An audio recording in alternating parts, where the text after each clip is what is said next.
this is the PodStation with a special edition related to the Sony press conference at E3. This is Kryptonite Dragon, joined also by Dante Zero. Yo. Yo. Late at night, here it is. It's Sony had to go last. morning here. Yeah, it's almost midnight. But I will say this, wow. You saved the best for last. Totally worth staying up for. I want to kind of get my cheesy fanboy comment out the way, which is combo breaker, because that's pretty much what we've just seen the last 2 hours. Yeah, lots of good stuff. That was just unreal. Let's dive in. Let's get into the crux of it. But I was just going to say, I don't think I've ever seen an E3 where it's literally just ticking along nicely, and then all of a sudden, like, one manufacturer has ever come out in an E3 and just might as well just given Tretton and Uzi and just fired out the hits, man, because they were on form. And, even just looking at the reaction across the internet, you don't even need to be a Sony owner or fanboy to appreciate what they've just done in the last 2 hours, because they have absolutely nailed it. It was home run after home run after home run. It was nuts.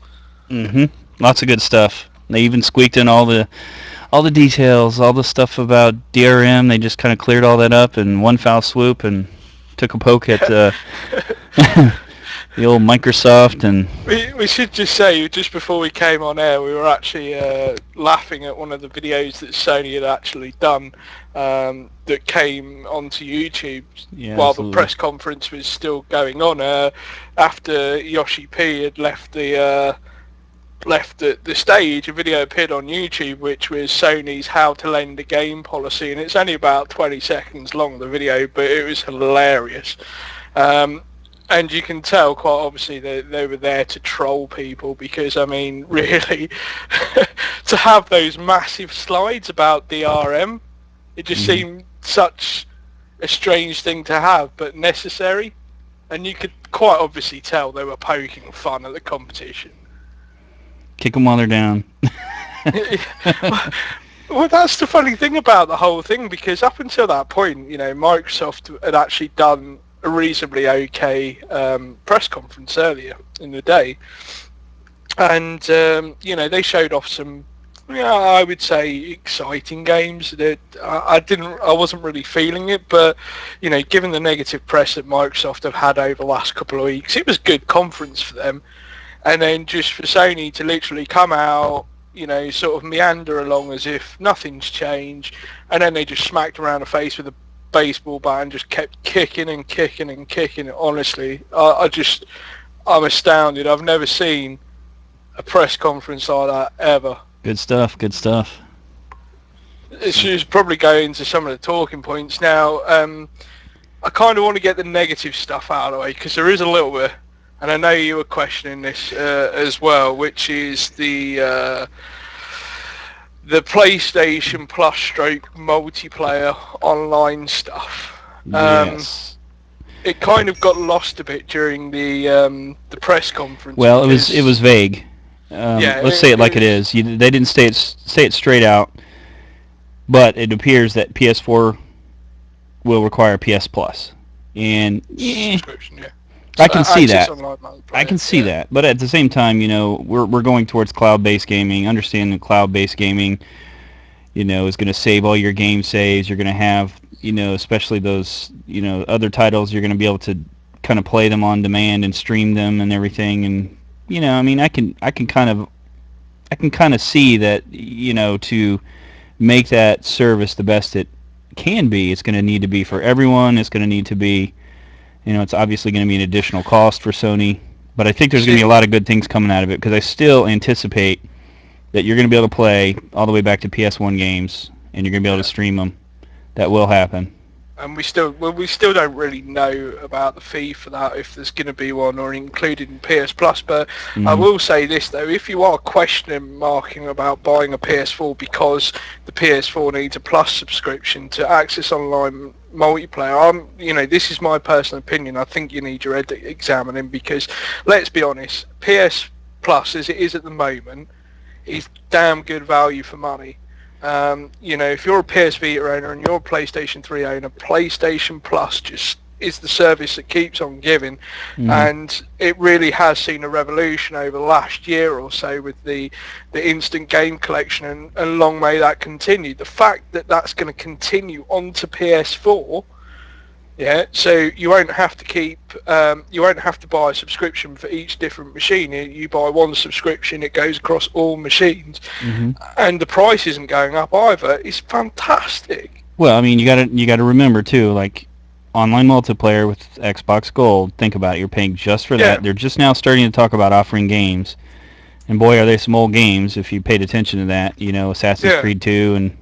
Yeah, I was kind of shocked by that when I saw that earlier. I was like, Assassin's Creed 2, and was it Halo 2 or Halo 3 they were offering? Yeah, but they were only talking about like outdated. Yeah, and they were talking about 2-3 games every month, and okay, fair enough. Microsoft have obviously looked at what Sony are doing and thought, well, we could do that. But at the same time, I mean, when you actually look at PlayStation Plus as it's been from day one, okay, the games haven't been the greatest in the early days, but there has always been something new on the service every month. Yep. And they still continue that to this day. So you will get the better retail titles, as we know, obviously XCOM, Enemy Unknown's coming, Uncharted 3, Little Big Planet Karting's coming. You're getting fantastic retail games, but then they're also doing stuff like Limbo, for example, on the PS Vita and all those kinds of things. And as I say, the fact that you also get games on your Vita as well, and just to sort of nail the coffin in any doubters that are questioning PlayStation Plus on PS4, when that launches, you will be able to get Drive Club PlayStation Plus Edition for free. Yeah. And you will have PlayStation 4 AAA games. title. So, right from the get-go. Exactly. I mean, when that comes out at retail, that's going to be what, at least a $60 game. And you're going to get it free off straight away. And if you've already got Plus right there. Exactly, and if you've already got like myself, where I've still got till March 2014 on my PlayStation Plus subscription, you're laughing. You really are. I don't know. I feel kind of bad now. I'm sort of looking at all this PlayStation Plus thing. I kind of think, am I robbing from Sony? Because that's what it feels like. Definitely. It genuinely does, and I just I can't see how Nintendo or Microsoft could ever come close to topping, and that's just the worst thing about that is it was only even a footnote. It wasn't even like the biggest surprise of the conference, and we're getting excited about a footnote, for crying out loud. Well, think of what else was in there. Yeah, I was like, I mean, that was the only thing I was listening very carefully. And that was the only thing it kind of the way they said it, and I was like, well, that pretty much, they're not straightforward saying that. That was probably the only negative thing that I could pull out. And, even, what you're saying, yes, you're still, I mean, if you got to pay PS Plus for online, it's a new expense. But yeah, I mean, you look at it and you look at it wholeheartedly, what it really means. And actually, I was just going to say, because I know one of the things you often do when you look at prices of consoles is you always think about the hidden extras. I know exactly what you like, and actually, when you consider it, I mean, what was the price that Microsoft said earlier? Something like was $500, $600? No, $499. That was it. $499. So you get the Kinect, obviously, which is non-optional. Then you've got to pay for your Xbox Gold service, and there's all the DRM restrictions there. And then you kind of look at the PS4 and PlayStation Plus, and you're talking $399, and $399, and $60 for a year's worth of PlayStation Plus. But you probably get it cheaper, if I'm honest. So you're talking about $440 in total. And that's it. Everything you need straight out of the box. Yep. And the only cost is PlayStation Plus, and I think people will be happy with that. Because don't forget, every PS4, I've just been looking at some of the images actually, is included, that has a headset included. Now, as I mentioned before when we talked about the PS4, that it was obvious that the PS4 headset was going to be pretty cheap, and looking at it, it is pretty cheap. but it's still, one less cost that you have to pay out. So, yeah, I think the pricing, I called it on when we had the discussion during the week on the forums. I've been saying that £350 is about right for it. I think any more would have been just financial suicide given, the release price of the original PS3. I think consumers were wary that, they didn't want to go through all that again. And, and then they cut Microsoft on by under $100. It's like... Yep, indeed. It truly is just amazing how they've pulled that off. So what do you think of the look? Do you know what? I think it's going to grow on me. Yeah, that's the only way to say it. I'm disappointed in the two-tone top. I hate that on the Xbox One, and I actually I hate it on the PS4. I really wish they would have done something like some kind of carbon fiber look or something, but I can say that I like the sleek lines, how it's got kind of the it's not a box. But yeah, I don't like the two-tone color on that. That turns me off for some reason. It's kind of like pick a color. Either make it gray or shiny black or something. Well, the interesting thing was, as I was live tweeting this, the instant reaction was, hang on a minute, that's an Xbox One, not a PS4. And, they were rightly so. And I think if you're sort of looking at it head on, you can see the comparisons. As you say, because of the two-tone side, and, there is that bigger gap in the middle than, say, the Xbox One has, but they do look similar when you sort of look front on. But I do like the fact that it's got this nice kind of sleek curvature on the sides and going out the back, and but I think with the PS4, when you kind of look at it sort of flat laid down, you kind of think it doesn't look horrible, but it doesn't look great either. Yeah. But then having said that, I've seen the pictures of it actually stood on its side in a stand, and it's got a blue light underneath the two-tone. I actually think it looks really good when you put it on its side and, you look at it side on. I think it looks great. Well, of course, too. Who's gonna sit around and stare at their console? And yeah. But would you say it's like half the size of the Xbox One? I mean, it looks a lot smaller. I would say it's less chunky. But yeah, it looks a lot smaller. About the same size, but just less chunky. Maybe it's just the boxy look, but... Yeah. Yeah, okay. But, it's not the worst design in the world, and it's, it will grow on people, I think. In terms of the initial reaction was, obviously, it's an Xbox One, but at least, by that point, everybody's kind of got over the fact that an Xbox One looks like a Betamax. So, Sony are kind of played to their advantages a little bit by hiding the image of the box. And, Sony made very good point, and it still stands true to this day. It's like, who cares what the box looks like, because it needs to deliver in terms of content, games, nice services. Cooling fan that doesn't sound like a jet plane. Yeah. Like the original. I think in terms of overall, I think, from what Sony showed, they didn't show as much as they probably could do.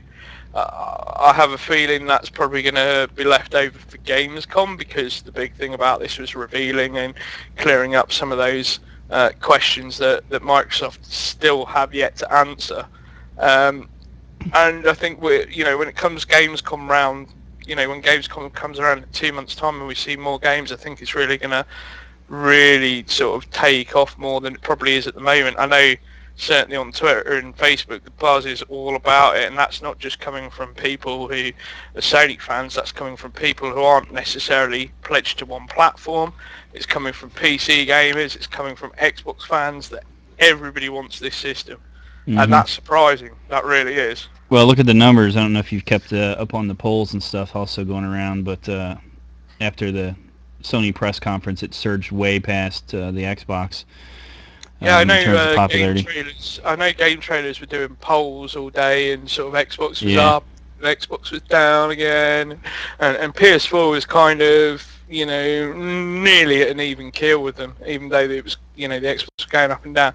I imagine that's probably just negligible now. I imagine the they blew past them. Probably crashed with all the reaction, because I mean the biggest stumbling point was obviously price, and obviously again Microsoft have made that killer mistake. I think in regards to that, I really do. And there's nothing much they can do about it now. They could probably discount it by about another $50, but they've got to allow for the fact that Kinect's bundled in with it. So, Xbox, you buy a PS4, you get your controller, you get your headset, you get the machine, and you're good to go. You don't need to worry about all this privacy crap, DRM crap, or anything like that. And I think that's what people wanted. And fair play to Sony, they kept it simple. Yeah. In that respect. They didn't dig themselves a very complicated hole, although there's still some questions about, as we said before, the whole needing PlayStation Plus for multiplayer. But let's be honest, there's always going to be questions. But I don't think that's going to be... What about the other prices? What about, all that stuff? You're going to have questions about that. What's a controller cost? What's the cameras and everything? Yeah, but I don't see those kinds of questions being as negative. I see those questions kind of being a positive curiosity, as opposed to where's my privacy rights? What information? Do you see what I'm saying? Yeah. It's like I'm asking the right kind of questions, and rightly so, in a positive light. I do want to know what the hard drive space is. I do want to know what the attachments cost. Is it going to stop me buying it? Probably not.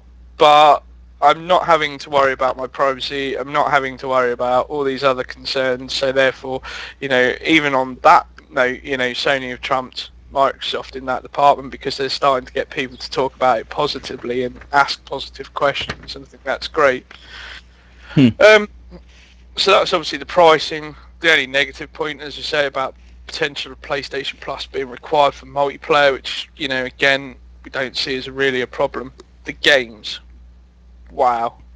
Yeah. What we were shown was great, and what I loved about the start of that press conference is they actually came out and they started with Vita because they needed to, and although we didn't see a lot of Vita exclusives, it was great to see that they're still supporting it with bigger budget titles. And I think the fact that The Walking Dead, which we already knew was coming out for Vita, is coming to the Vita this summer, the fact that it's going to have the extra episode that's being released, and it's going to have all kinds of extra content is great. I think the fact that they're also realising that there's a market for HD games remade on PS Vita is great as well.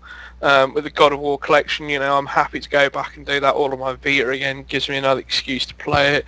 And they've got some good exclusives.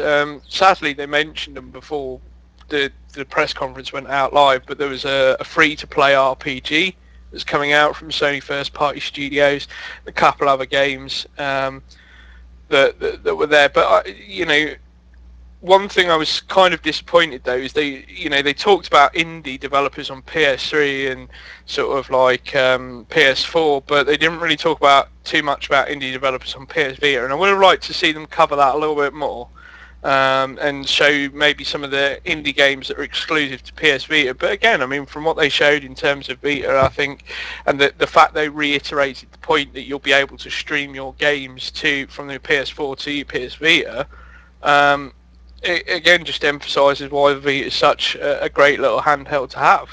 Yeah. So they ticked all the right boxes in that. Could have done a little bit more, but I'm not going to fault them for what they did do. They did enough. That's all we can ask, really. PS3 stuff. Didn't really see much with that, to be honest, did we? Yeah, I think we saw some games and things, but I think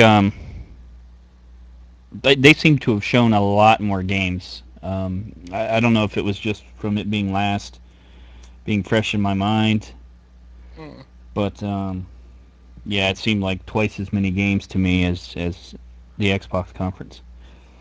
But yeah, maybe it's late. I'm paying more attention. The other thing too is like some of these games that I was kind of like kind of iffy about. I kind of feel like I solidified some of my answers, and then there were some games that they kind of like they mentioned, and they sparked my interest again, but then like it didn't have much detail. Name the games, come on. Well, Can't you say that and not name them? Let me start and say, like I'm not an Assassin's Creed fan by any stretch of the imagination. I played the first one. I told you I disliked it. I've put it down. That game looks freaking cool, man. I want a piece of that. Was it Black Flag or something? Assassin's Creed 4 Black Flag, yeah. That just looks phenomenal to me. I mean, I was just like, and like. Do you know what I was disappointed Destiny. with the Assassin's Creed stuff was that, there was some technical issues, but I'm not going to lambast that because in fairness to Ubisoft, EA had technical issues, so I don't think it's right to take the mick out of either of them really, because those things happen. But I think the problem with the Ubisoft one is that they're offering an exclusive character skin for Assassin's Creed 4, which allows you to play as Aveline, which is the main protagonist from Assassin's Creed 3 Liberation on the PS Vita. What I'm disappointed about is they mentioned nothing about the next Assassin's Creed on PlayStation Vita. Assassin's Creed Liberation on PlayStation Vita is probably one of the better AAA titles on the handheld, and they come out and they announce that they're going to put the character in the main game as playable on your PS4, but they're not going to make a sequel to what is quite frankly an outstanding game on a portable handheld. Yeah. Which is kind of weird. Well, maybe they will be announcing that. They just haven't yet. Yeah, I live in hope. But yeah, you were saying... yeah, I mean, just some of the gameplay, finally seen some of the gameplay on some of them. Destiny. Oh Destiny. My God. I know, doesn't that look like... It was worth the way you put it. That game, like... I literally, I had my list of games like I was looking forward to. Destiny was kind of one of those, like, it's like, yeah, this looks pretty good. I might have to look into it more. Yeah. Dude, I put a big old check mark next to it. That's bumped to the top of my list. That game looks I think crazy what's great cool. about it is the fact that you have this single player campaign, and up until this point, they'd sort of tried to make it like it was single player in this online persistent world, but then by actually playing it and showing us, they actually kind of explain that a little bit. So it was obviously a persistent world. It does have drop-in, drop-out co-op. What's even better past the co-op side of things is that you get these public events, which are real-time events, much like an MMO, and then you can bring as many friends as you want into that game. And I thought that was great, because then once that event's over, you can tell all your mates to go away and let you carry on. And it was really fun, and you could tell. I mean, from the Bungie guys that were playing it, and the banter. Some people usually when they talk about presentations, they go, "Oh yeah, it looks great," but the script was, it was obviously scripted and blah blah blah. But you could tell the developers were actually having a lot of fun and some great banter going on there, and that was. You could tell it was genuine. It wasn't kind of, oh, let's throw a script together. I'm going to say this, you're going to say that, and do you know what I mean? You could tell they were genuinely having fun with the game, and I actually feel like I now want to pick that game up and play it with some Bungie guys, because I think that'd be pretty cool to do that, and it'd be a laugh. Yeah, but definitely. Destiny looks awesome. The game graphically on PS4, man, it's mind-boggling. Yeah, it looks like they made a really cool game there. Yeah. I mean, a lot of them were just, the graphics were exceptional. Gran Turismo 6, didn't that look like freaking, like I turned to my son, I was like, oh, they filmed a video and they're cheating. Yeah, but I think the thing with Gran Turismo though is you always get that whenever you see a new Gran Turismo trailer, you're like, nah, there's no way that's real footage, it's all CGI, but actually when you sit down and play it, and what's interesting enough about the Gran Turismo 6 stuff is it looks great running on PS3, and it looks as good as Forza 5 on PS3. What's interesting is that the way that the PS4 game Drive Club is coming across is it's like Drive Club is like Forza for the PlayStation Nation. and it actually looks a hell of a lot better than Forza 5. Yeah. So, it's like Sony are doing a double whammy there, which is, well, we've got one of the best selling racing series, and we're going to put it on our current generation consoles because we think our current generation consoles can outdo your new console. And to top that off, we're going to actually outdo your new console with a new game. So yeah, it's fascinating to see the two-pronged approach in taking down something like Forza, and there's obviously a strategy there with it. But yeah, Gran Turismo 6 is... Yeah, racing fans, they've got to be leaning towards the PlayStation. Yeah, you're spoiled for choice. And I mean, even at the EA conference earlier, the Need for Speed footage was actually shown running on PS4. Mm-hmm. And that looked epic. Although it did look a bit too much like Need for Speed Hot Pursuit, which isn't necessarily a bad thing, but, I'd like to see more of it. But graphically running on PS4, that looked fantastic. And you think towards the end of the year, you got Drive Club as a launch title, free if you got PlayStation Plus. You've obviously got Gran Turismo 6 on your PS3, and then you've got Need for Speed. And admittedly, the Xbox One has Need for Speed, but it only has Forza. Yeah. Is there anything else that stood out to you? I mean, well, some of the indie games look really good. I didn't know. It's kind of like, you need to see a little bit more out of some of them because I think when you're talking indie games, really you're not attracted immediately with superior graphics and stuff. That's going to come down to gameplay, which you need to see more gameplay demonstrations and stuff. I think for those and the two indie games for me that stood out was the Octodad one, with the octopus thing. He's flinging it around the room. I thought that was hilarious. I think that really stood in my mind. I was kind of like, that's an indie game I really want to play. There was a horror one which looked a bit like Fatal Frame. For those that remember the PS2 classic, where you were given a sort of camera side things. Horror games, horror movies. Yeah, but I'm liking this horror. Nah. I'm liking the revived interest in it, and it's nice to actually see them doing proper horror as opposed to let's put stereotypical bro chacho characters in and shoot as many zombies as possible.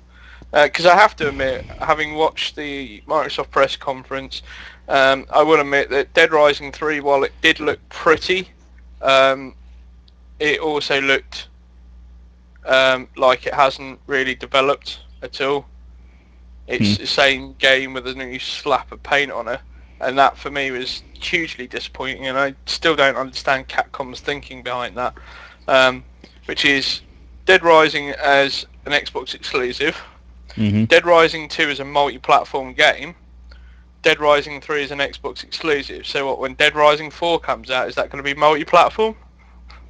Do you see what I'm saying? There's just no consistency throughout the series. So, but again, it was more of the same. Let's chop zombies, let's chop zombies, let's chop zombies. But when you look at some of these other horror games, especially the indie horror games that are coming, there's more thought to it. There's a real challenge there for them to scare the living crap out of you, and I kind of like that more than I do with having the ability to craft weapons on the fly and then kill as many zombies as I possibly want. Yeah, I think that's more interesting. But I tell you, it was interesting to see the developers Bastion, which is a huge game on PC and Steam, coming across and bringing an indie game from them guys, and it's really showing that this Sony investment in indie titles, and it's not just financial investment, it's support as well, is really paying off. It's really turning heads, and you have to wonder how long some of the main staples of Xbox Live's indie scene are going to stay around. Yeah. Because there's surely got to be looking at what Sony are doing in terms of that. I mean, it can't be long before something like Minecraft comes across and stuff like that. It's been rumoured for ages. We saw it briefly at the Microsoft thing, and that there was an Xbox One edition, but it's still not exclusive overall. They still have the right to bring it across, and it'll be interesting to see if that does come across as a result of Sony's renewed interest in indies. Yep. Plus their announcement about being able to publish and stuff like that. Yeah, that's huge. That it's self-published. You know, the game's ready. Let's self-publish it. Yep. Quicker to the market, and everything can come out of that.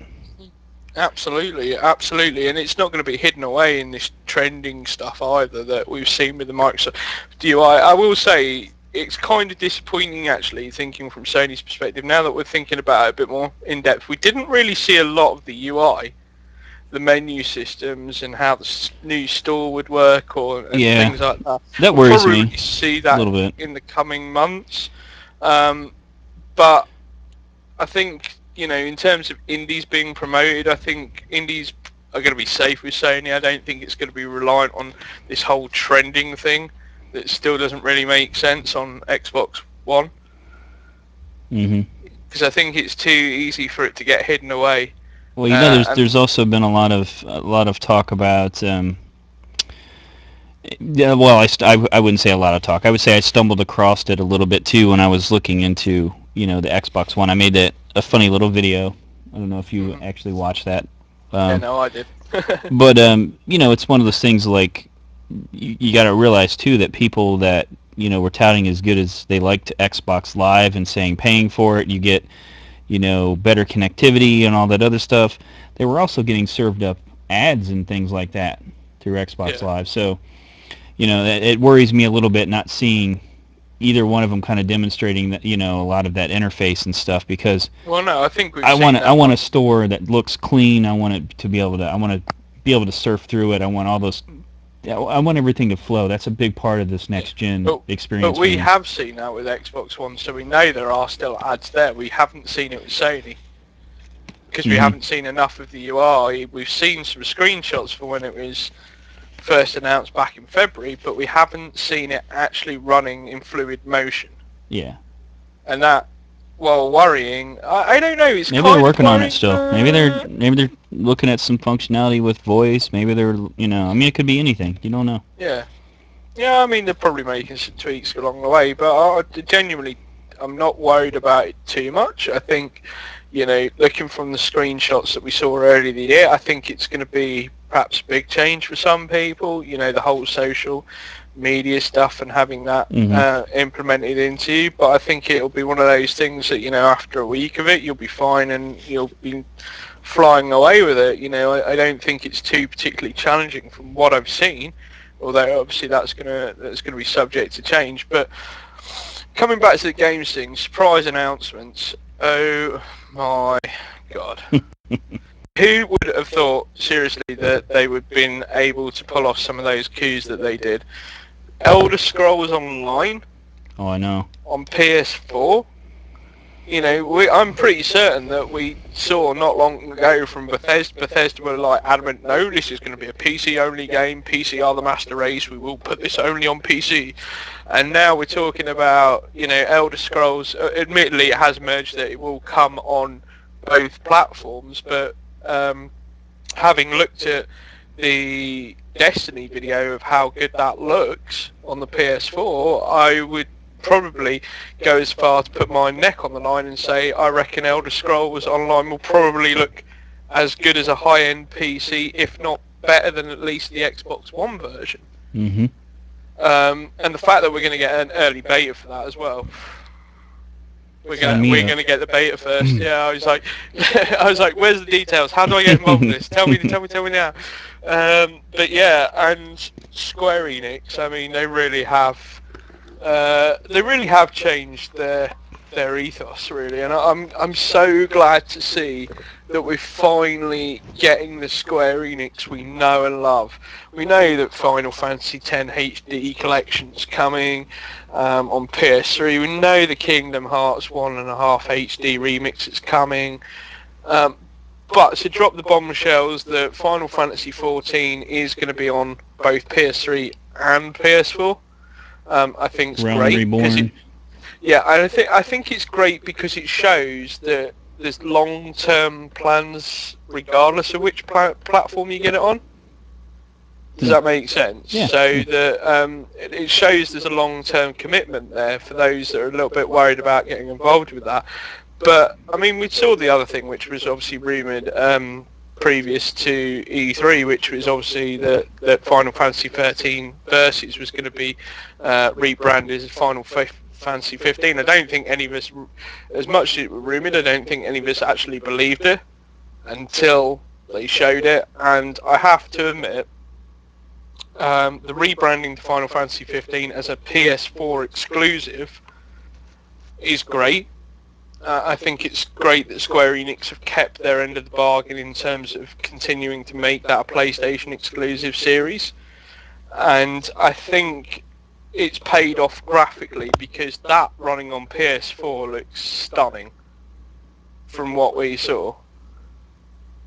I don't know if you watched much of the Final Fantasy. I did. I watched stuff. it. Not my cup of tea or anything that I've played, but yeah, it did look good. Graphically, from those CGI trailers, it just looks great, and I think that's fantastic on their part. But I think the biggest surprise that none of us saw coming is we've been asking him for it for years. But Kingdom Hearts 3, just, I saw like literally Twitter explode as soon as that came up. I think everybody and their dog were genuinely surprised by that. Yeah. Because, as I say, Square Enix has said, well, we don't have enough time to do it. There's not been enough demand for it, and all this other stuff. And we've often said that in the past that Square Enix sometimes take on too many projects that they're not actually getting stuff out the door, which is a bit concerning. But for them to actually finally turn around and now say, yes, we are working on it, it is coming, we finally listened to you, here's your Kingdom Hearts 3, it's about time. I genuinely believe that this generation is ready for another Kingdom Hearts game, a proper console Kingdom Hearts. And it's an overload of games, man. I'm still like, there's so many titles going through my head from watching that. I don't know if it's the fanboy in me, but we still haven't really talked about the other one, which was the one from Ready at Dawn and Sony Santa Monica, The Order. Yeah, The Order. I mean, that looked pretty interesting stuff. Saints Row 4 looked awesome to me, and that's another series that I haven't really explored. But like just watching that, and I was like, I think what's interesting. So many games came at us. I think what's interesting about The Order, though, is that it's interesting to see how far developers Ready at Dawn have come, especially with the help of Sony Santa Monica. We're talking about a developer that created the original PSP God of Wars that have some of the highest rated PSP games on Metacritic. And when Ready at Dawn have been saying and ahhing for years about whether they're going to go other platforms and stuff, but it seems that making a solid decision on which platform holder they're going to support has really paid off, and the fact that they've teamed up with Sony Santa Monica to actually bring a new IP to the table is great. And I think Ready at Dawn, if ever there was a studio that's probably ready to step up to the big time, Ready at Dawn is that studio. And I think The Order is going to we still don't really know that much about it, but I think it's going to be fantastic. Give you just enough to tease you a little bit. Yeah, I said, some of them were some of them were just vague enough that you're still like, you have more questions, and other ones, I don't know, it tossed me around with my thoughts on games. I mean, I've kind of changed my stance again on Watch Dogs. I'm back kind of up in the air on it. The PS4 demo they ran looked far better than I want to see more. I want to see more about Diablo. I want to see more what's happening there. I want to see, Beyond Two Souls. The extra stuff that we saw with that was just freaking awesome. I'm set on Beyond Two Souls. That just looked really good. What I'm confused about is a lot of people sort of when Beyond Two Souls turned into like Modern Warfare or something. It made me chuckle, because actually it's not the first time that Quantic Dreams have hinted that you'll be travelling to other places. In fact, in one of the sizzle reels they did, they made it clear that, you know, Jodie Holmes will be in a different country as potentially a CIA agent.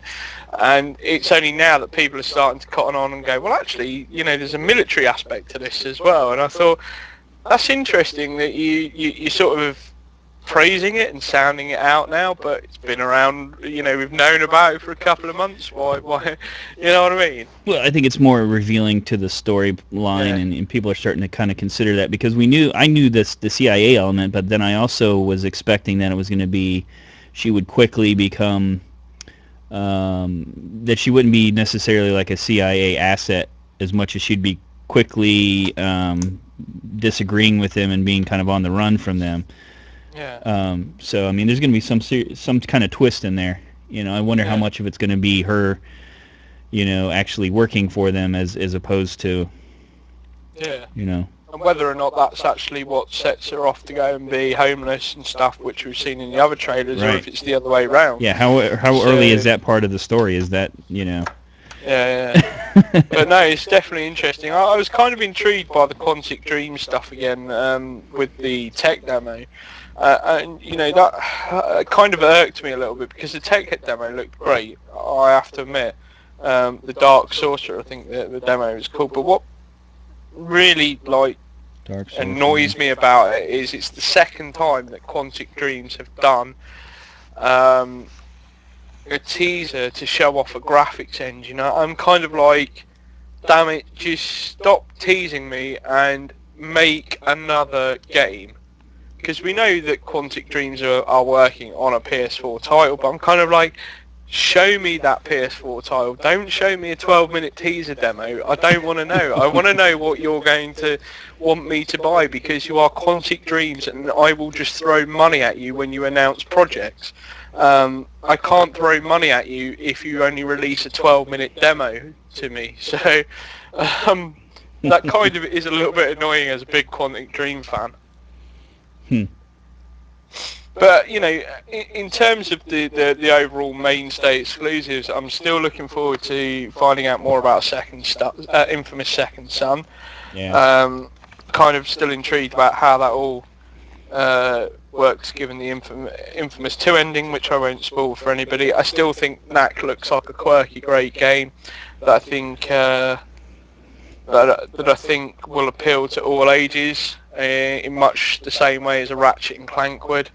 So I'm still looking forward to that, and I think, I think it will have that adult sense of humour in the background of it, much like a Disney Pixar movie, and I think, you know, Knack's got that.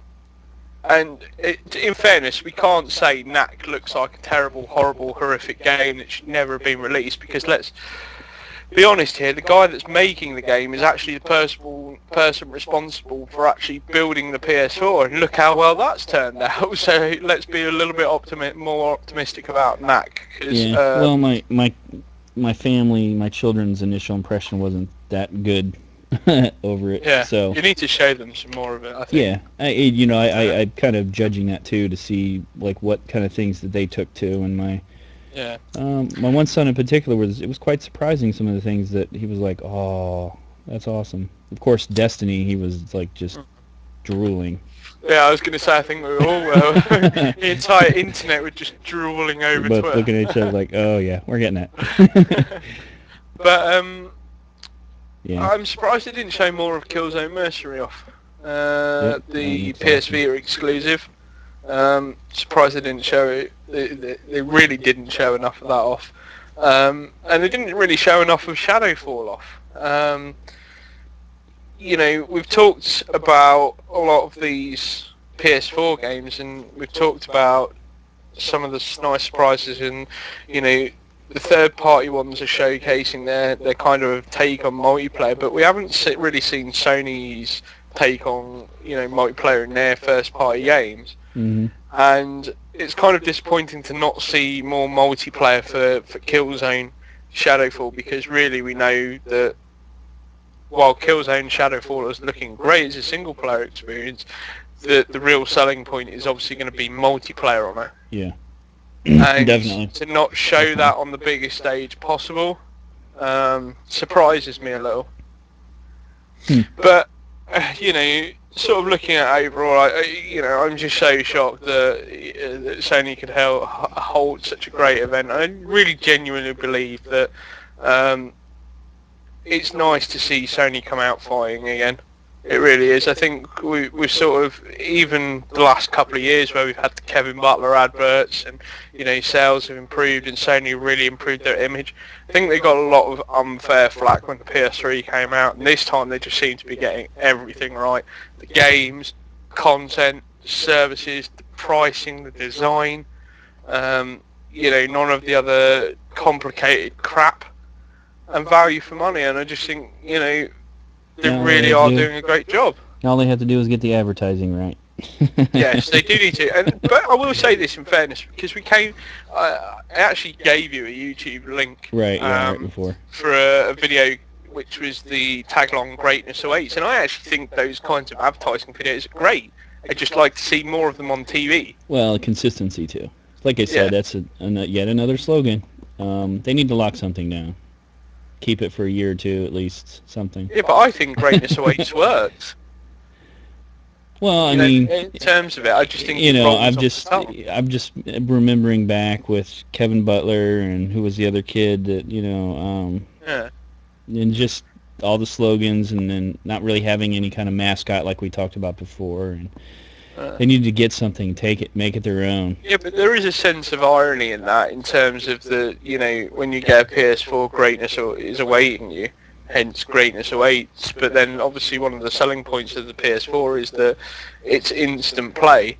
So you turn your system on and you go straight into the game without any loading on any of the other crap. So it's kind of ironic that the tagline would be "Greatness awaits," because actually it doesn't. It's there in front of you and off you go.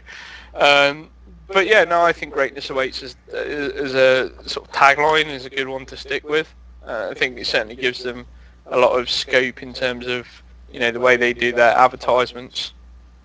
Mm-hmm. And I think we've often talked, me and you, about social media and stuff and the impact it can have.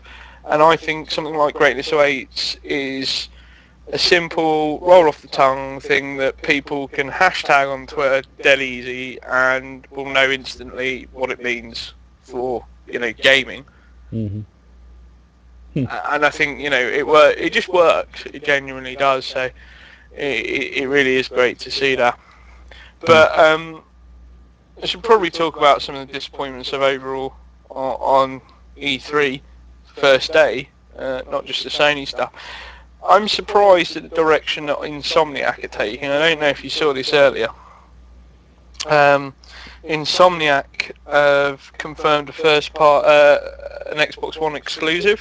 Mm-hmm. Called Sunset Overdrive for Xbox One, and it kind of looked like a quirky open world mix between Borderlands and Brink in a 3D world.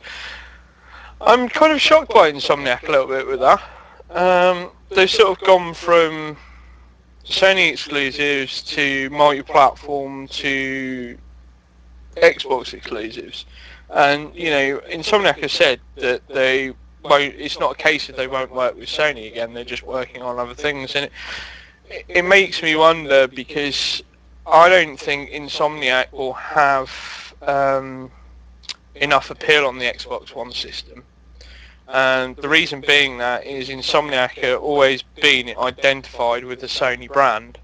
Mm-hmm. And I think it's not so much that Sony fans have started to fall out of love with Insomniac. I think it's more of Insomniac starting to fall out of love with Sony as to why they're pursuing other directions. And it worries me slightly, because if you take into account that Resistance 3 wasn't particularly received very well, even though they got a lot of things right with that, the last Ratchet and Clank game, All for One, wasn't received particularly well. Did too many things too differently. Then there's the delays with Ratchet and Clank Q-Force, which wasn't even being handled by Insomniac. And it makes you wonder how much longer Insomniac are actually going to be around for. Because I don't think Insomniac are going to be able to carve out a fan base on the Xbox One as well as they've been able to do on the Sony platforms, and especially given the fact that Sony have had great success with their press conference, and leading to a lot of question marks as to whether or not the Xbox One will be popular enough to sell software on. It's a very strange decision from them, Sonic. Yeah, it's kind of weird. I would say, as somebody that started off, I was a huge fan of their games originally. I got to say, like, I think they went, in my opinion, they went downhill. Resistance 3, terrible. I thought it was terrible. It had a great story. Nah, it didn't play well. I played the beta. I was one of the beta testers for that. Everything. I tried that game. I did not. I just it didn't set right with me at all. The multiplayer was terrible. The multiplayer tried to be too much like COD and failed. The story was good. The weapons wheels returning was great, but the combination of multiplayer and the graphical prowess of it as well, because it, strangely enough, Resistance 3 didn't look that great, and it never did all through its development life cycle. Now, I know people say graphics shouldn't mean everything, but in a first-person shooter game, it kind of really is important to kind of at least have a baseline to hit in terms of graphics. And I actually think in the long term, I think Resistance 3 would have actually done better if they'd left it in the oven a little bit longer. But you know, it seemed like more of the same. It seemed so much more of the same with the third version for me. And Resistance 2, I mean, that was a fantastic multiplayer, and I loved playing that. And as I say, I'm just surprised, a little surprised in the direction that Insomniac are taking, and I also think that EA this is a dumb move. EA have been very strange with Respawn Entertainment's new project Titanfall. We saw footage of that earlier, and it looks like a good sort of Call of Duty clone with mechs and pilots. I think the gameplay, the dynamic of it looks pretty good, and the fast pace of that Call of Duty multiplayer. I'm just surprised why, when you launch a new IP like that, where you really want this to be the next big multiplayer, you don't go multi-platform with it. Well, a lot of this, there's rumors behind there about these publishers actually getting paid directly to develop specifically for the Xbox One only, and I've heard to the tune of like $50 million and things like that. So I mean, they're getting guaranteed funds in these cases to do that, and that's for publishers like Rockstar and Activision, and it's a nice way for them to top up their bank balances. But for the most part, this entire generation, EA have been pretty neutral. Well, wait a minute now. They have published pretty much every single game multi-platform, give or take the few bits of exclusive DLC depending on which offering $1 million for a delay for a map pack or something like that. It's not the same thing as like, hey, smaller sub-developer, here's $50 million, make it only for us. That's if Microsoft is doing that, throwing their weight around, I can see a publisher taking that bait.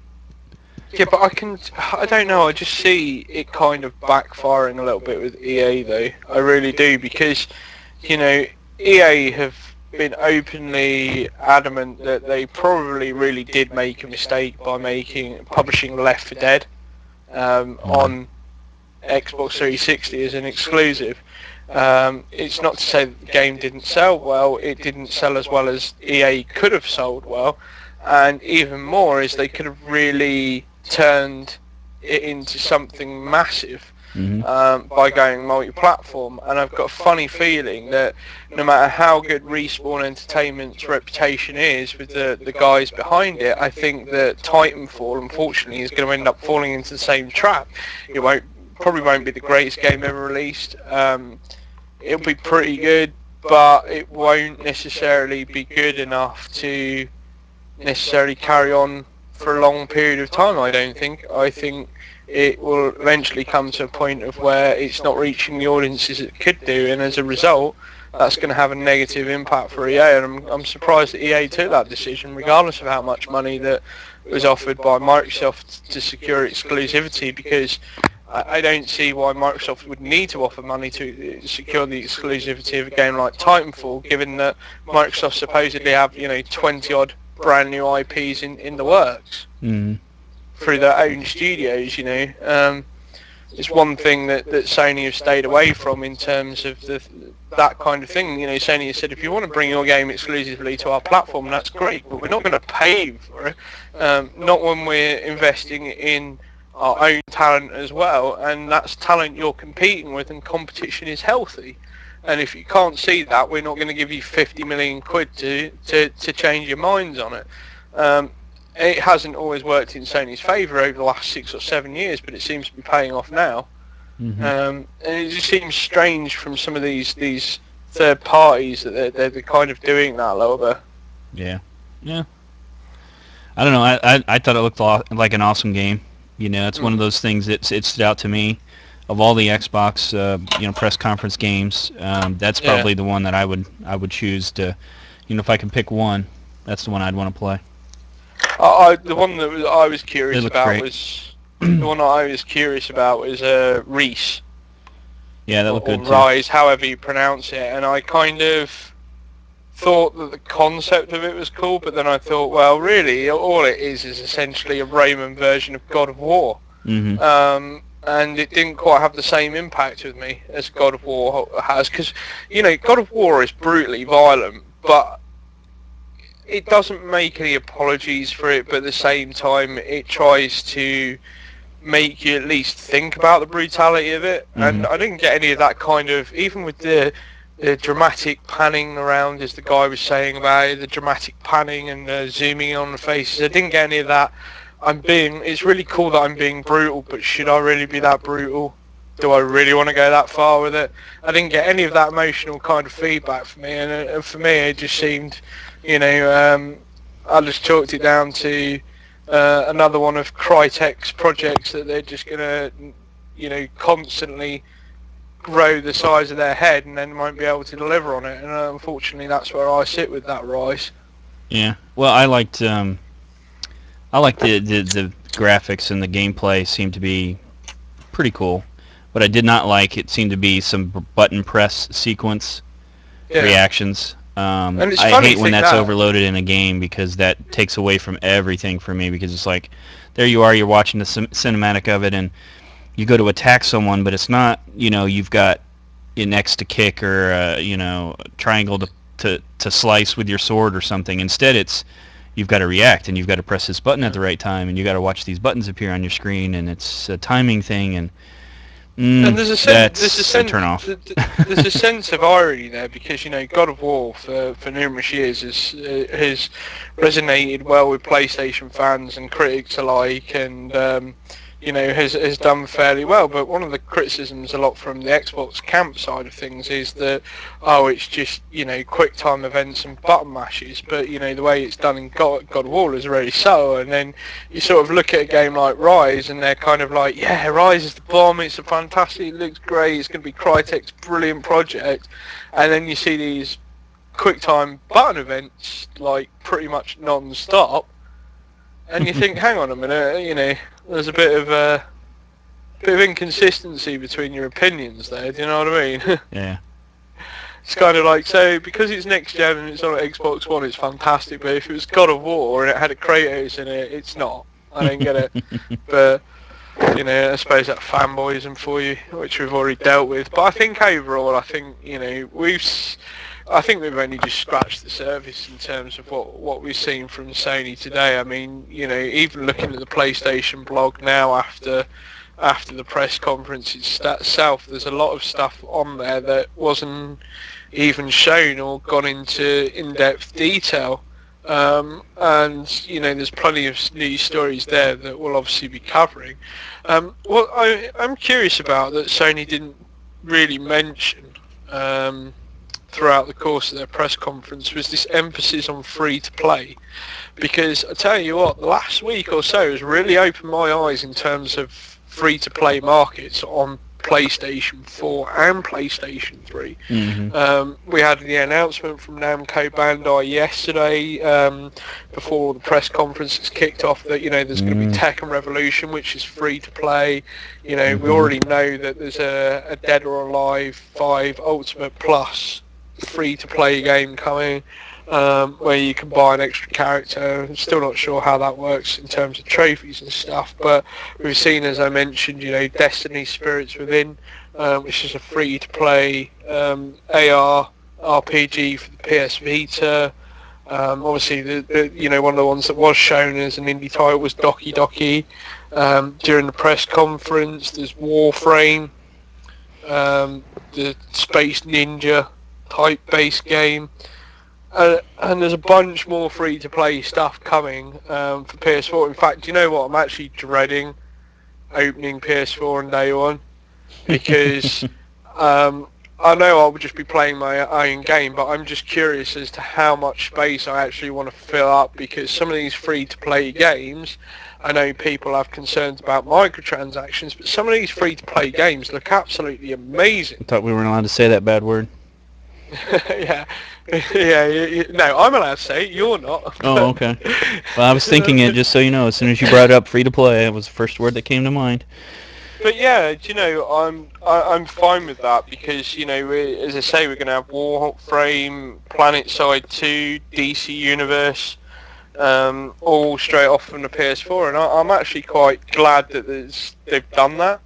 Because now and then you've got this free-to-play market, which offers players an alternative game to play.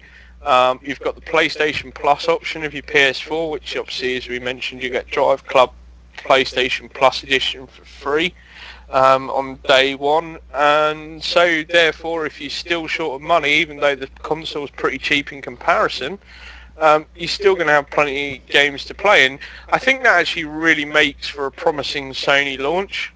Because we often talk about launch title lineups, and Sony have only really sort of revealed 5 or 6 titles that will be available at retail at launch so far. It's not to say there isn't going to be any more, but what's interesting about it is the launch lineup will have a lot of things that will be available to the player straight away, and not having to go out and purchase them. You'll be able to just download and play them straight away, and I think that's great. I think in terms of a launch lineup, I think that's actually really clever, because it's like, yeah, we've released 20 brand new retail games, you can go out and buy them, but when you fire up the machine, you'll already have access to 6 or 7 games straight away, and I think that's actually really good. It's really good planning on their part. Yeah. And again, just adds to the, another tick to the box of things that Sony are doing right at the moment. Yeah. Well, if they're going to go with this, the PlayStation Plus for multiplayer, they should put that as some kind of bundle as well. Yeah, well, I think for the most part, I think at the moment that PlayStation 3 bundles tend to ship with a year's worth of free PS Plus anyway. So. Well, hopefully they'll continue that with the PS4. And you know what the other thing is? I've just thought, because I kind of want to wrap this up because it's getting on a bit more late, but I'd be shocked if I didn't mention this, but I have to admit I am kind of interested in that GTA 5 PS3 bundle. The $150, or you're talking about the system. You're not talking about the special edition, but the. No, it's the system. It comes with a copy of Grand Theft Auto 5. Yeah. It's a 500 gig PlayStation 2. It's $250, I believe, or $299 in between that price range, and it comes with the Sony Wireless Pulse headset branded with GTA 5 on it. Yeah. I actually think that's quite a bargain, especially if you're looking to get a replacement PS2 or stuff. But I was just thinking to myself when I saw that announced, I was like, you realise GTA man is going to go mad over that. He'll be like, yeah, I'm going to buy another PS3. But I was curious about that as well, because when they were talking about that bundle, they also said they had some other arrangements with Rockstar. But they didn't go into it, did they? They said, yeah, we've got this bundle with Rockstar, but we've got some other stuff that we'll talk about in the coming months. So I say, oh yeah, what does that mean? Does that mean Sony have paid Rockstar 50 million quid for exclusive DLC? Or, I'll tell you what, it's going to make for certainly for some interesting conversation between GTA fans over the next couple of months. And obviously, keep people watching Rockstar. Because obviously Rockstar aren't at E3 this year. They do their own press things now. But I think it'll be interesting to see what Sony have up their sleeve with I'm gonna GTA 5. throw a guess out there right now. You want to throw your guess out there right now? Go on. I think it's gonna have something to do with Rockstar and how they have, the Rockstar profiles and everything that you can do on their sites. Yeah. And something with social media, with the share button. I don't think it will, because you got to bear in mind that GTA 5's not coming to PS4. Yet we know of. So how will that work with a share button? Because you won't be able to. It'll come to PS4. See, that's more what I'm thinking. It'll come to PS4. It'll have something to do with the cloud and yeah. Probably. I imagine there'll be some sort of free DLC, like I don't know, some sort of weapons pack or something like that. I can actually see picture something like that. Grand Theft Auto 5 comes out. They have all the DLC, and then it gets revamped with all the DLC in a pack for PS4, kind of upgraded, as it were.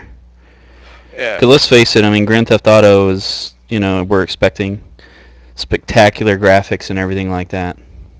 Yeah. And I don't know. I think Rockstar, as much as they stay out of this stuff, they're still pretty with their, like I said, with Rockstar's profiles and things that they do with all that and joining the Rockstar.com profile world. They're pretty active with the social media and everything like that. Yeah. It'll happen. Do you know what I am disappointed for? Just one last thing before we go. Dear oh dear Rockstar, we've finally got confirmation that Final Fantasy 13 Versus is now going to be 15 and it's coming out on the PS4. But the only other title that seems to be missing in action from a couple of years ago is The Agent. When are they ever going to tell us about that game? Is it still coming? Is it still in development? Done. Is it going to be a PS exclusive, or is it just being sent to the can to die? I'm curious about that. Nope, you'll have to look to that the Bureau XCOM Declassified or something if you want your secret agent game. I don't know. I want a Rockstar Agent one, because I remember when that was first announced, and Rockstar's press release was, we are going to redefine open world games and spy action thriller. And I was like, maybe that's what they were hinting at. Awesome. Give us some information. 3 years later, we only have a logo. What do you think? Maybe that's what they were hinting at. Maybe. But can you really see them waiting till games? The Agent on PS4. Yeah, but can you really imagine them waiting to Gamescom to announce that? I don't know. Maybe it was. You got to understand, we're in a transition period too. You got people that they're making games. They're making some of these developers are making them for the PS3 and the PS4. Some of them are like, well, do I hold off and just shoot it to the PS4 as an there's a lot of this is a tumultuous time for game publishers and developers and stuff, as much as it is for us to decide, do I want to hang on to my PS3 for a while longer or just switch over to PS4? As many questions as that has across all the gamers, publishers have that same kind of thing, don't you think? There you are, you're presented with, you want to make your game absolutely tops. I don't think publishers worry about it too much, because they're kind of like, well, 77 million PS3 sold, we'll release it on that, and there's a new, the momentum's with a new generation. You don't think that they're concerned about, like, okay, now the PS4 is out, all the details are out, it's absolutely fantastic, it's overshadowing PS3, and you're just like, well, I just made a title for PS3. I genuinely don't believe that's the case because of how easy it is supposedly to program for the PS4. Well, let me say it like this. It's not going to take a lot of resources to move a PS3 game over to the PS4 and make it 10 times better. Say it like this. You're going to be spending money on a PS4 console. If you have a gaming budget, then you just kind of isn't that a big choice of something that's depleting to where your game choices are not going to be as much. You're not going to buy you're not going to go buy 10 games buy a PS4, buy 10 games like you were if you're like, well, I'm going to keep my PS3 for a while. I'm going to go buy 10 games now and wait before I buy the PS4. Do you see my point there? And a publisher has to download it. A publisher has to be thinking about that. They have to be thinking about that. I don't think they probably are as much as you think they may be. Yeah. I genuinely don't. I think from a publisher perspective, it's let's put it on as many platforms as we can, and the more platforms, the better it is. And from a Sony perspective, well, that's why you certainly are getting a lot of the HD collections and whatnot. But I mean, we've been getting those. HD collections sell. I know, that's what I'm saying. That's why you've been getting them. But now with the PS4 coming out, what are they going to do? Grand Theft Auto 5 HD collection for PS4? I don't think we'll start seeing HD collections of PS3 games for PS4. I think I think that's part of the reason why they're investing in the whole Gaikai system in regards to that. I think you'll probably see more HD collections coming for the PS Vita than you will for PS4, but I just don't think you can't ignore a publisher thinking about the money that they can gain by going more platforms and bumping their games up, doing them for both. I don't know. I don't know how different it is for a publisher to port something over, Yeah. But going forward, what I really want to see from Sony some more of is I want to see some more of these new IPs they mentioned, because we really only did get to see, The Order, which looks great, but I think we need to see some more of these exclusive things. I'm disappointed we didn't see anything from regarding The Last Guardian, because that was rumoured to be there. There's a lot of stuff that's coming for both the PS3 and PS4 that, Yeah, but I'm just talking about like huge critical moot points here. And I do think we need to see more about this Gaikai thing, but I'm kind of surprised with the Gaikai service that the PS4 is actually going to launch before the Gaikai service does. I'm curious as to why that actually is. I'd certainly like to know more about that. I think, but I'm just doing what you normally do, which is play devil's advocate. Well, let's go through some games that were kind of. That's why I said there were some that were vague. Like, what about that Wolfenstein one? What, The Order? Yeah, but that's a multi-platform game. The New Order. That's Wolfenstein: The New Order. PS3, PS4 looks great. Is that shooter? Do you feel that you got a lot like Splinter Cell, some other? Let's see what else. Didn't hear anything about. I know those games are coming. That's the thing. What was that Puppeteer one? We didn't hear much about that either. But we are hearing much about it, just not in the Sony press conference. They sort of said about that, but there's been plenty of media released regarding the Puppeteer. I still am a little confused about why that's not coming to the PlayStation Vita, because if you actually look at the Puppeteer game, it kind of seems like it belongs on it. Suited. Yeah, it would be a natural fit, and yet for some reason the guys behind it can't see that. So, that's kind of curbed my interest a little bit in regards to that. But I think some of the important games that we saw footage of, obviously Rain, PSN game looked fan-bloody-tastic. Those I don't have any idea what they're about. There's a lot of titles I would like to see more, some gameplay, some footage. Well, you should have 3. because for those that have been kind enough to stay up and listen to us doing a live show after the fact, and for those that are probably listening in later on today and stuff, personally speaking, I'm going to be a little bit too shattered to go through a lot of the Sony stuff, but rest assured there will be a lot, and I mean a lot, of in-depth Sony articles going up over the course of this week.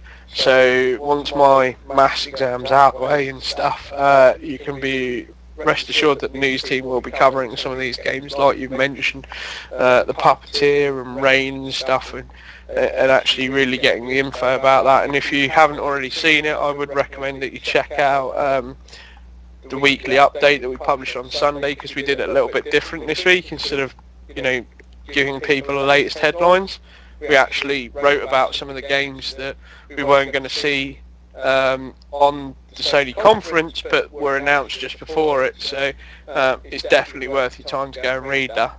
And don't forget about, you've been popping up some new videos on the front as well. Oh. Yeah, I'd like to see it. We need to get a large collection of trailers and things.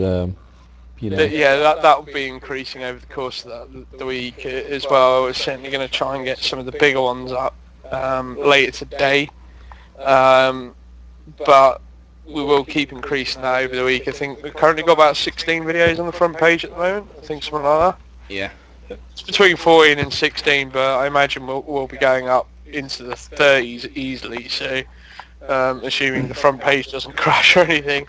But yeah, do stick with us for that, because as I say, we do kind of want to give you the best possible E3 coverage that we can within our resources, and any support that you give us, or any feedback and stuff that you want us to write about or want to know about, obviously the news team are going to be constantly on hand over the course of the week to try and give you that information as and when we get it.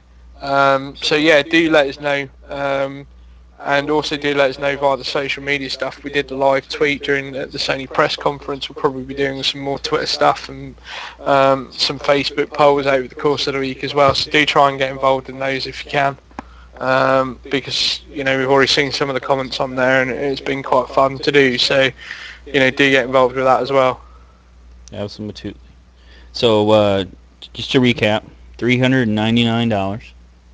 Yep. 349 pounds. Yep. And we don't really have a release date, do we? November. You know what?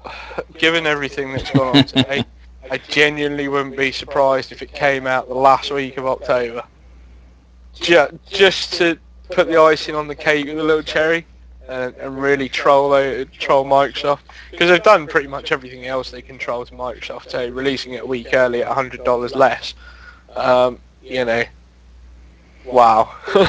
So I'm going to say end of October. I think end of October is perfect. You've got Destiny, Watch Dogs, Assassin's Creed 4, all coming out in the following weeks from there. Well, I thought Destiny was the first of the year. No. Okay. You've got them all coming out around November time. Okay. In fact, no, it's actually Destiny maybe next year, early next year, I can't remember. But you've got Watch Dogs, you've got Assassin's Creed 4, you've got Diablo 3, which is out in September. But obviously the PS4 version will have to wait a few weeks. That's why I genuinely think October, the end of October is about right, because it's just in between. It's not too far away from some of the other games that have released, like Diablo 3, Arkham Origins and stuff like that, but at the same time it'll be just in time for some of the other bigger releases as well, like AC4, Watch Dogs and stuff. So I think around about end of October is about right. Oh my gosh, the end of the year. Whew. A lot of gaming stuff coming. Yeah, feel free to send money my way, because goddamn, I bloody need it. I tell you Keep those donations ticking in. I just might have to hold off on The Last of Us. Maybe I won't pick up my my pre-order. Put it towards Destiny or something. Don't you be silly. You go and get The Last of Us, which is out Thursday. I told you my whole vision on these games have changed. Call of Duty Ghosts is like zero excitement now after seeing some of these other things. I think it was zero excitement for me as soon as I saw the building drop in that Battlefield 4 demo and the commander system. But you know, it's COD. No doubt I'll probably pick it up. Again, another big seller on PS4 because it's coming to PS4 as well. So FIFA end of September. So this is why I stay. You know, just to piss Microsoft off. I can just see this happening. End of October release date, $100 less, just in time for all the big Christmas releases. Just in time for newer games such as FIFA, Arkham, and stuff. I just think end of October is perfect. It's going to happen. I'm calling it now. I got it right with the price point. End of October, huh? I say first week in November. I said the price point wouldn't be any more than $350 in the UK. Got that nailed, so I'm pretty confident getting the release date right. Even though I did jokingly say a couple of months back that what you'll actually find is it will come out in November for the US and Japan, and Europe will have to wait till March. That's usually what happens. But that'd be terrible. Sony have assured us that it is coming out in Europe at the same time as the US. Well, with the price difference now, realize that, you know, you're going from $400 to, you know, what's the pound conversion rate you're going to be paying. You might as well just ship it. You might as well just buy it. No. Buy it over here. I'll put it in a box for you. I'll send it over. Well, as long as I don't have to pay for it, you're more than welcome to ship it to the UK. Shipping's not that expensive. Yeah. You're gonna wait till March. But I was going to say something about that. So there are some other questions that I'll try and get some answers to through numerous sources over the course of the week. I'll try and get some answers about the PlayStation Plus stuff, just for those that want to know. I'll try and find out if we can source about the hard drive size. But one of the other curious things that did crop up, but I don't think too many people cared about, was the regionalization. Will PlayStation, because they talked about the DRM, they said, there's going to be no DRM, but nevertheless, if I buy a disc from Japan, am I going to be able to play it in my UK PS3? We still need an answer on that, so we'll try and get that sorted out during the week as well. Yeah. We'll go hard at some of these Sony spokespeople and see what information we can get out of them, because let's be honest, they're just firing it out at the moment anyway, so... Yeah. All right. Sounds good. Right, so, well, I guess we should leave it at that, really. Before we fall asleep? Yeah, well, speak for yourself. I've got a maths exam in about 2.5 hours, so... I don't think we're going to be... But anyway... We're not exactly all top-notch condition here to... Yes, so, I think we time to end it. Definitely need to. But I was just going to say thank you to everybody that did... follow us on the live tweet. It was kind of funny to do that, and yeah, just keep following us, keep watching what we're doing, and yeah, hopefully you'll enjoy E3 as much as we have so far. Let's keep it going, Sony. Keep the ball rolling. Awesome. That's what we say. All right, everyone. Thank you for joining us, and have a good night, morning, wherever you're at. Bye-bye.